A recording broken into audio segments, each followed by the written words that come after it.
Bonjour Stanislas Guerini. Bonjour, chef Wittenberg. Vous y étiez hier soir, la plupart des responsables politiques sont ressortis mécontents de la réunion organisée autour de Jean Castex. Pourquoi ? Parce qu'ils ont eu finalement peu d'informations sur ce qui allait être décidé officiellement aujourd'hui. Or, tout le monde s'attend à l'annonce d'un reconfinement. Est-ce que ça veut dire qu'il y a encore d'autres scénarios sur la table et c'est la raison pour laquelle Jean Castex est resté prudent ? Vous savez, cette réunion, hier, elle avait un intérêt qui était de partager la situation sanitaire du pays, que chacun puisse avoir les données sur la table. Or, la situation sanitaire de notre pays, elle est grave aujourd'hui. Vous avez vu que dans la journée d'hier, il y a eu 500 personnes qui sont décédées de cette maladie. 523. Et ce qu'on voit, et ce qui est le plus inquiétant, c'est que la situation qui arrive sur les services de réanimation est d'une certaine façon inéluctable pour les prochains jours. Au 11 novembre, on sera dans la situation de pression sur les services de réanimation qui était celle du pic de la première vague. Une fois ce constat Donc posé. cette situation, elle est partagée. J'ai été assez surpris de voir que certains responsables de partis politiques, de groupes à l'Assemblée nationale, en réalité ne souhaitaient pas prendre leurs responsabilités. On dit hier, on n'a pas assez d'informations pour dire qu'est-ce qu'on recommanderait. Moi, je crois que nous sommes dans un moment qui nécessite du courage et qui nécessite de prendre ses responsabilités. Et je pense qu'il faut, pour faire face à cette deuxième vague, des mesures fortes, des mesures puissantes, compréhensibles par tous les Français, nationales probablement. Et donc si le président de la République fait le choix ce matin, puisque les choix seront faits en Conseil de défense ce matin, d'opérer un confinement pour le pays, eh bien, je soutiendrai cette décision. Car je crois qu'elle est nécessaire pour endiguer la deuxième vague qui est partout en Europe et qui est en train de déferler, notamment sur nos services de réanimation. Pour qu'on comprenne bien, est-ce que le confinement national de 4 semaines, ce qui semble être l'hypothèse la plus probable, est effectivement le scénario qui est envisagé par l'exécutif ? On verra, je vous le dis, la méthode qui a été employée par l'exécutif, c'est d'avoir un conseil de défense hier, un moment de consultation avec les forces politiques, les forces syndicales aussi, qui ont été à mon sens beaucoup plus responsables, qui ont indiqué qu'il fallait faire bloc dans ce moment que notre pays vit, et puis les derniers arbitrages qui seront rendus par le président de la République. Alors, aujourd'hui. Parlons-en. Il y a différents scénarios sur la table, mais je crois que nous avons besoin, après le couvre-feu, en voyant l'expansion exponentielle du virus, d'avoir des mesures qui soient effectivement très fortes. Et donc je souhaite, pour ma part, on verra quels seront les arbitrages, mais que l'on puisse avoir des mesures de nature à endiguer cette deuxième vague, parce que dans ce moment, il faut protéger les Français, c'est-à-dire probablement un confinement. Oui. Après, on peut tirer les enseignements du premier confinement qui a eu lieu dans le pays. Il n'est pas nécessaire qu'il soit exactement le même que le premier confinement. Quelles seraient les différences, Stanislas Guerini ? Soyons très concrets. Est-ce que vous souhaitez par exemple que les écoles restent ouvertes ? Vous le mentionnez. Je crois qu'un des enseignements qu'on a pu tirer de la première vague, c'est qu'il faut à tout prix préserver les écoles et la capacité à garder les enfants à l'école. C'est une mesure, une nécessité sociale, parce que éloigner les enfants de l'école, c'est une bombe à retardement. D'abord, excusez-moi, mais je veux dire les choses précisément. On verra. Je pense que pour les petites classes, il me semble absolument nécessaire de garder les enfants à l'école. On verra pour les élèves qui ont des capacités à étudier à distance. Ce qu'on sait de cette maladie, c'est qu'elle se transmet davantage chez les jeunes adolescents, chez les jeunes adultes.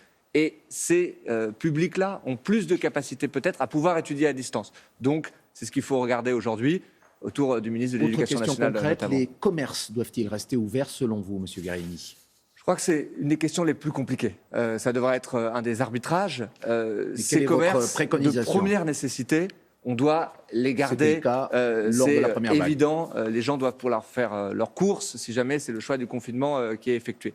Ensuite, je pense qu'il faut faire très attention à ne pas avoir ces débats sur la définition de tel ou tel type de commerce. Et dès lors qu'on rentre dans une mesure de confinement, moi je souhaite qu'elle soit lisible, claire, compréhensible. Et donc, si jamais c'est le choix qui est fait, il faudra certainement avoir un confinement qui soit plus généralisé. Lisible. Vous souhaitez qu'on en revienne à ce qui était le cas au printemps dernier ? En termes de fermeture de commerce, encore une fois, ce n'est pas moi qui vais prendre ces arbitrages-là aujourd'hui, mais je pense qu'il faut des choses claires, certainement commerce de première nécessité ouvert, les autres fermés, mais tout faire pour que les entreprises puissent continuer à travailler. Je pense aux usines notamment. C'était une différence avec cette première vague où le pays s'était arrêté d'un coup d'un seul. Il faut faire en sorte que ceux qui peuvent continuer à travailler, notamment en favorisant le télétravail, notamment dans les usines, puissent le faire pour que notre pays notre économie puisse continuer à fonctionner. Monsieur Guérini, pourquoi a-t-on perdu le contrôle? Qu'est-ce qui s'est passé pour expliquer cette flambée de l'épidémie? Pourquoi notamment les mesures de couvre-feu annoncées il n'y a pas longtemps, le 17 octobre par le chef de l'État, n'ont pas permis d'enrayer cette flambée? Bien au contraire. Est-ce qu'on n'a pas perdu du temps avec cette mesure intermédiaire? C'est ce que certains vous reprochent déjà. Regardez la situation en face. Ce virus, il flambe dans toute l'Europe. Il n'est pas français, il n'est pas allemand, il n'est pas néerlandais. Il flambe dans toute l'Europe. Cette accélération, elle a surpris y compris les épidémiologistes. Ceux qui disent qu'ils connaissent parfaitement le virus mentent. On sait qu'à l'antenne encore, se déferler sur les plateaux de télévision, donc, tout le monde s'est tout trompé, un tas d'experts vous-même, qui venaient nous expliquer qu'il n'y avait pas de deuxième vague, que nous l'inventions. Qu'est-ce qui s'est passé? Le gouvernement, depuis cet été, est resté sur le pont, a pris des mesures justement progressives, d'abord localisées, parce que c'était la bonne manière de lutter contre le virus, et à renforcer visiblement non, au fur et à mesure. Monsieur Guérini, visiblement non, ce n'était pas la bonne manière lorsqu'on voit le tableau ces aujourd'hui. mesures au fur et à mesure, jusqu'à arriver à une mesure de couvre-feu. L'explosion de la pandémie, elle se fait après la mesure de confinement. On voit dans les derniers jours qu'il y a une accélération extrêmement forte. Alors, il faut prendre nos responsabilités, il faut des mesures de courage. Et je n'avais pas peur qu'elles ne soient pas acceptées le moment dans lequel par les nous sommes. Français. Vous savez, je crois que les Français ils font face à une double inquiétude. Une inquiétude pour leur santé, une inquiétude pour leur emploi, pour la situation économique et sociale.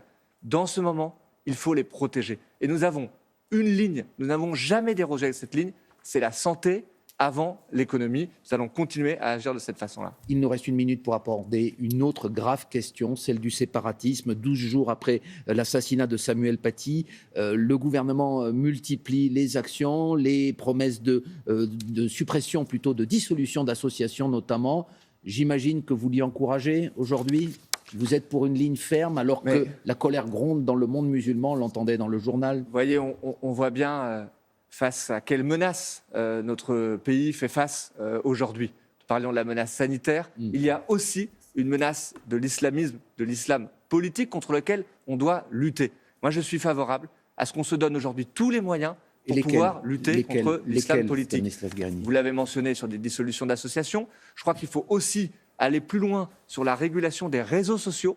On voit bien que les réseaux sociaux ne sont pas responsables de l'attentat qu'il y a eu, mais ils ont une responsabilité dans la diffusion d'informations. Je suis favorable à ce qu'on mette beaucoup plus de pression aux plateformes pour savoir quels sont les moyens de régulation, de modération, et qu'on puisse augmenter les moyens de modération. Je suis favorable à ce que nous avions commencé à légiférer sur cette question-là. Le Conseil constitutionnel avait censuré une partie de la loi. Je suis favorable à ce que, pour ceux qui commettent des délits de haine sur les réseaux sociaux, on puisse les passer dans le droit commun. Aujourd'hui, ils sont couverts par la loi qui régule la liberté de la presse. Je crois que cela doit changer. On doit pouvoir davantage emmener en comparution immédiate. Pourquoi pas mettre des amendes aux personnes qui mettent des messages de haine sur les réseaux sociaux? Ce ne sont pas des journalistes, ce sont des agitateurs de haine. Il faut pouvoir les sanctionner et mettre fin à cette impunité sur les réseaux sociaux.